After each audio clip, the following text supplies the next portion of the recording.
এই আম্মু আম্মু, আমি একটু বাইরে যাব, আমাকে 500 টাকা দাও তো। বাবা, টাকা তো এখন আমার কাছে নাই, টাকা তো আমার রুমে বালিশের নিচে।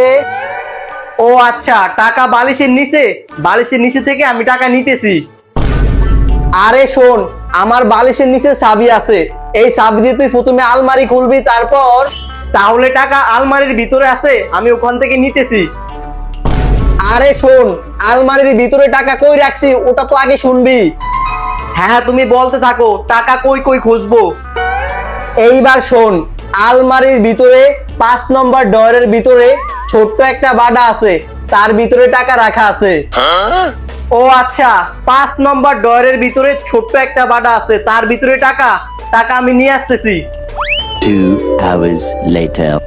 এই আম্মু আম্মু, টাকা তো আমি 2 ঘন্টা ধরে খুঁজলাম, তুমি আলমারির ভিতরে টাকা কই রাখছো? কি বাবা, টাকা পাস নাই? তাহলে আমি টাকা কই রাখলাম?